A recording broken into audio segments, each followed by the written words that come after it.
அன்பான கடகராசி நேயர்களே, ராசி மண்டலத்தில் சந்திரனை அதிபதியாக கொண்ட நீர் ராசியாக நீங்கள் இருக்கிறதால எப்பவுமே உணர்ச்சிகரமாக இருப்பீங்க. குரு உச்சமடையக்கூடிய ராசி அப்படிங்கிறதால தன்னம்பிக்கையும் தைரியமும் எதையும் முற்போக்கு சிந்தனையோடு பார்க்கக்கூடிய திறன் படைத்தவங்களாக நீங்கள் இருப்பீங்க. மற்றவங்களுக்கு உதாரணமாக வாழ்ந்து காட்டணும் அப்படிங்கிற எண்ணம் எப்போதுமே உங்களுக்கு இருக்கும். பழகிற எல்லார்கிட்டையும் அன்போடும் தாய்மை உள்ளத்தோடும் கருணை மிக்க இதயம் கொண்டவங்களாகவும் நீங்கள் பேசுவீங்க. சக மனிதர்கள் கஷ்டத்தில் இருக்கும்போது ஓடி வந்து உதவக்கூடிய முதல் ஆள் கடகராசிக்காரங்களாக தான் இருப்பீங்க. மனசுக்குள்ள கற்பனை திறன்கள் அதிகமாக இருக்கும். மனதளவில் ரொம்பவே உறுதியானவங்க. சில நேரங்களில் சுயநலமாக செயல்படுவீங்க. தங்களுடைய பொருட்களை மற்றவங்களுக்கு கொடுக்க மாட்டீங்க. மற்றவங்களுக்காக என்னைக்கும் தன்னுடைய சந்தோஷத்தை தியாகம் செய்யணும் அப்படின்னு நினைக்க மாட்டீங்க. அவங்களுடைய வாழ்க்கைக்கு எது பாதுகாப்பு அப்படின்னு நினைக்கிறாங்களோ அதுக்காக எப்பவுமே கவனத்தோடு இருப்பீங்க. கடகராசிக்காரங்க காதலிக்கிறாங்க அப்படின்னா தன்னுடைய வாழ்க்கை துணையை என்னைக்குமே பிரிய மாட்டாங்க. அவங்களுக்கு பிடிச்ச விஷயங்களை மட்டுமே அதிகமாக செஞ்சுட்டு இருப்பாங்க. உண்மையான அன்புக்காக ஏங்கி கிடப்பாங்க. தன்னுடைய வாழ்க்கையில எப்படிப்பட்ட கஷ்டங்கள் வந்தாலும் எந்த சூழ்நிலை இருந்தாலும் முடிஞ்ச வரைக்கும் நேர்மையா இருக்கணும் அப்படின்னு மட்டும்தான் நினைப்பாங்க. தான் கிட்ட பழகிறவங்க கிட்ட பாரபட்சம் பார்க்க மாட்டாங்க. தகுதி அந்தஸ்து பார்க்க மாட்டாங்க. நல்லதுக்கு எது கெட்டது எதுன்னு பிரிச்சு பார்க்க தெரியாது. எல்லா இடத்துலையும் சுதந்திரமா செயல்படணும் அப்படின்னு நினைப்பாங்க. உள்ளுக்குள்ள ரொம்பவே மென்மையானவங்க.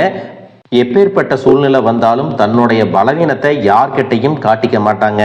இந்த மாதிரியான சிறப்பான குணங்கள் இருக்கக்கூடிய கடக ராசிக்காரங்களுக்கு இனி வரக்கூடிய காலங்கள்ல பார்த்தீங்கன்னா இந்த டிசம்பர் மாதம் 7ஆம் தேதியில செவ்வாய் பயிற்சியும், டிசம்பர் 16ல சூரியனும், டிசம்பர் 20ஆம் தேதி சுக்கிரனும், டிசம்பர் 29ஆம் தேதி புதனும் தனுசு ராசியில பயிற்சி அடைய போறாங்க.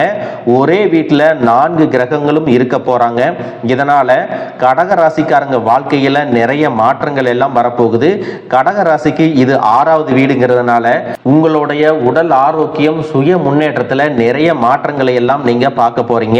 இந்த 2025வது வருஷம் உங்களுடைய வாழ்க்கையில நல்ல மாற்றம் நடக்கும், நினைச்சதெல்லாம் நிறைவேறும் அப்படின்னு இத்தனை நாள் வரைக்கும் நம்பிட்டு இருந்தீங்க.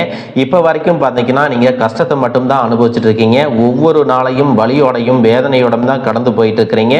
இதுக்கெல்லாம் யார் காரணம் அப்படின்னு பாத்தீங்கன்னா நீங்க பெருசா நினைச்ச சில உறவுகள், உயிரா நினைக்கக்கூடிய மனிதர்கள், நீங்க எதிர்காலம்னு நினைச்சிட்டு இருக்கக்கூடிய குழந்தைகள், ஆதரவா இருக்க வேண்டிய குடும்பமே உங்களுக்கு பலவிதமான கஷ்டங்களை கொடுத்துட்டாங்க. இவ்வளவு வேதனைகளையும் கடந்து நீங்க ஓரளவுக்கு நல்லா இருக்கீங்க அப்படின்னா அதுக்கு முக்கியமான காரணம் கடவுள் மேல நீங்க வச்சிருக்கக்கூடிய அன்பும் பாசமும் பக்தியும் தாங்க.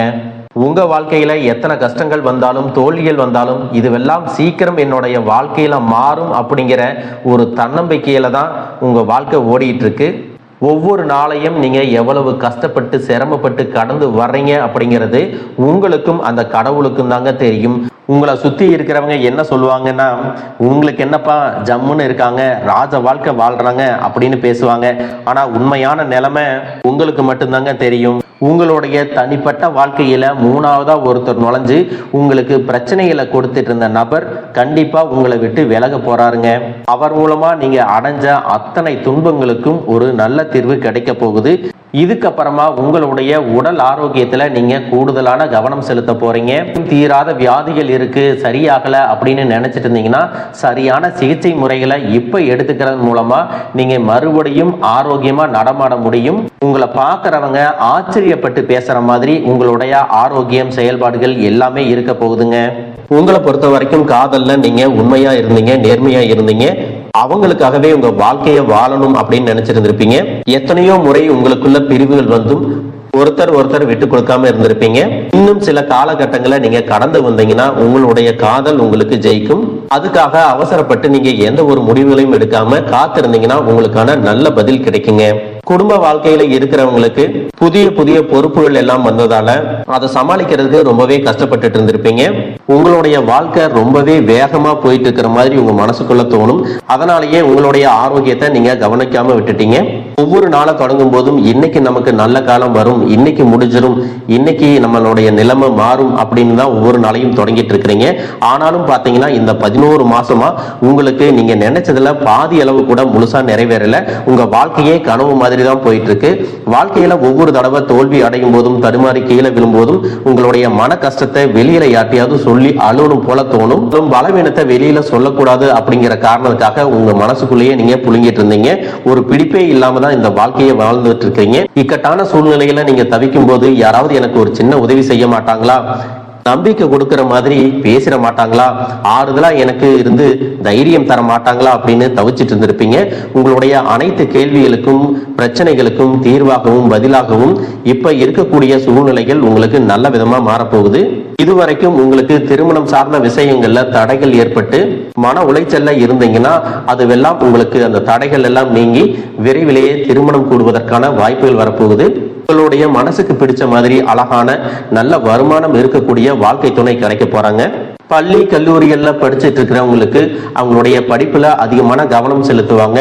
போட்டித் தேர்வுகள் மற்றும் கல்வி சார்ந்த செயல்பாடுகள்ல அவங்களுக்கு ஆர்வத்தோட செயல்படுறதன் மூலமாக அதிக மதிப்பெண்கள் கிடைக்கும். தேர்வுல எல்லாத்துலயும் வெற்றி பெறுவாங்க. உடல் ஆரோக்கியத்தை பொறுத்த வரைக்கும் நீங்க 20 வயசுல இருந்தாலும் சரி 60 வயசுல இருந்தாலும் சரி சரியான நேரத்துக்கு சாப்பிடாம எதையோ ஒண்ணு நினைச்சு மனசை வருத்திட்டு இருந்தீங்க. இதுக்கப்புறமா பாத்தீங்கன்னா உங்க மனசுல இருக்கக்கூடிய பாரம் எல்லாம் குறைஞ்சு நிம்மதி கிடைக்க போகுது. ஆரோக்கியமான விஷயங்களை மட்டுமே செய்ய போறீங்க. தொழிலை பொறுத்த வரைக்கும் வியாபாரம் செய்யக்கூடியவங்களுக்கும் ரியல் எஸ்டேட் பண்றவங்களுக்கும் பல மடங்கு லாபம் கிடைக்க போகுது. மருந்து ரசாயனம் உணவுப் பொருட்கள் தொழில் செய்யறவங்களுக்கு கணிசமான லாபம் கிடைக்க போகுதுங்க. அரசாங்க பதவியில இருக்கிறவங்களுக்கு இதுவரைக்கும் அவங்க செய்யக்கூடிய வேலைகள்ல ஒரு மன அழுத்தம் இருந்திருக்கும். பதவி உயர்வுகள் எல்லாம் தடைபட்டு இருக்கும். இனி அந்த சூழ்நிலைகள் எல்லாம் மாறி பணி செய்யக்கூடிய இடங்கள்ல மன நிம்மதி கிடைக்கும். எல்லா வேலையும் மன திருப்தியோட செஞ்சு முடிப்பீங்க. பதவி உயர்வுகள் கிடைப்பதற்கான வாய்ப்புகள் இருக்குங்க. குடும்பத்துல இதுவரைக்கும் சரியான புரிதல் இல்லாம போறது, பண பிரச்சனை, கடன் பிரச்சனை, சொத்து தகராறு இதுவெல்லாம் இருந்திருக்கும். 2026 புத்தாண்டுல இதுவெல்லாம் உங்களுக்கு மாறப்போகுதுங்க. நீதிமன்றத்துல வழக்குகள் இருந்தா கூட அதுவெல்லாம் உங்களுக்கு சாதகமா கிடைக்க போகுது. நீண்ட காலமா பணம் வருவதில் உங்களுக்கு தடைகள் இருந்துட்டு இருந்துச்சு. அந்த தடைகள் எல்லாம் நீங்கி எதிர்பாராத உதவி மற்றும் உங்களுக்கு வரவேண்டிய பணம் நிச்சயமா கிடைக்க போகுது. தொழிலை பொறுத்த வரைக்கும் பாத்தீங்கன்னா உங்களுக்கு நம்பிக்கையான வாடிக்கையாளர்கள் கிடைப்பாங்க. உண்மையான விசுவாசமான வேலையாட்கள் கிடைப்பாங்க. உங்களுடைய உற்பத்தி அதிகமாக போகுது.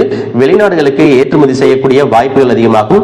புதிய புதிய கிளைகளை தொடங்குவதற்கும் உங்களுடைய பொருட்கள் தரவாகவும் இருக்கிறதுனால கூடுதலான விலை உங்க பொருட்களுக்கு கிடைக்கும். இதுவரைக்கும் நீங்க சம்பாதிச்சதை எல்லாம் முதலீடு செஞ்சு பழக்கப்பட்டுட்டீங்க. முதன்முறையா சேமிக்கணும் என்பதற்காகவே உங்களுக்கு பெரிய தொகை லாபமா கிடைக்க போகுது. இதுக்கப்புறம் ஒவ்வொரு மாதமும் உங்களுடைய சேமிப்புக்கு ஒரு தொகை உங்க பேங்க் அக்கௌண்ட்ல வந்துட்டே இருக்க போகுது. உங்களுக்கான இந்த பலன்கள் எல்லாம் சிறப்பாக கிடைக்கணும், தொடர்ந்து கிடைக்கணும் அப்படின்னு எதிர்பார்த்தீங்கன்னா உங்களுடைய கர்ம வினைகள் எல்லாம் தீரணும். கர்ம வினைகள் தீர்வதற்கு நீங்க தான தர்மங்களை செய்யணும். அதனால உங்களுக்கு வரக்கூடிய வருமானம் 10,000 ரூபாயாக இருந்தாலும் சரி, 1,00,000 ரூபாயாக இருந்தாலும் சரி, நீங்க சம்பாதிச்ச பணத்துல ஏழை எளியவர்களுக்கு உதவி செய்யறதுக்கும் அன்னதானம் கொடுக்கறதுக்கும் ஒரு பகுதியை ஒதுக்குனீங்கன்னா உங்களுக்கான நற்பலன்கள் அதிகமாக கிடைக்கும். பணம் எப்போ உங்ககிட்ட வந்தாலும் சரி அல்லது உங்ககிட்ட இருந்து மற்றவங்களுக்கு போனாலும் சரி, நீங்க அதற்கு நன்றி உணர்வோட இருக்கணும். இதுவரைக்கும் என்கிட்ட இருக்கக்கூடிய பணம் எனக்கு பத்தல அப்படிங்கிற மாதிரி ஒரு மைண்ட் செட் வச்சிருந்தீங்கன்னா அதை உடனே மாத்துங்க. எதிர்மறையான எண்ணங்கள் வச்சிருக்கிறவங்கள்ட்ட பணம் என்னைக்கும் தங்காது அப்படிங்கிறத நீங்க ஞாபகம் வச்சுக்கணும். மற்றவங்களுக்கு உதவி செய்யக்கூடிய நிலையில நான் இல்லை, எனக்கு யாராவது உதவி செய்வாங்களா அப்படின்னு என்னைக்கும் எதிர்பார்த்துட்டு இருக்காதீங்க. எப்பெல்லாம் பணத்தை பத்தி பற்றாக்குறையான மனநிலை இருக்கோ அப்பெல்லாம் உங்களுக்கு கஷ்டங்கள் வரும். அதனாலதான் பாத்தீங்கன்னா என்கிட்ட இதுக்கெல்லாம் பணம் இல்லை, நான் சாப்பாட்டுக்கே ரொம்ப கஷ்டப்படுறேன் அப்படின்னு என்னைக்குமே சொல்லாதீங்க. உங்களுக்கான கிரக நிலைகள் எல்லாம் சாதகமா இருக்கும்போது உங்களுக்கான வருமானம், தொழில், வேலை வாய்ப்பு எல்லாமே கிடைக்க போகுது. அதை வச்சு நீங்க வாழ்க்கையில முன்னுக்கு வரணும். இதுவெல்லாம் உங்களுடைய வாழ்க்கையில நடக்குமா அப்படின்னு என்னைக்குமே கேள்விக்குறியோட இருக்காதீங்க. முழுசா நம்புங்க. சத்தியம் சொல்றேன், கிரக நிலைகள் உங்களுக்கு சாதகமா இருக்கும் பொழுது வாய்ப்புகள் கிடைக்கும். அந்த வாய்ப்புகளை தடுக்கிறதுக்கும் கெடுக்கிறதுக்கும் சில நேரங்கள் கெட்டதா அமையும். சில மனிதர்கள் கூடவே இருந்துட்டு உங்களுக்கு வரக்கூடிய வாய்ப்புகளை தட்டி பறிப்பாங்க.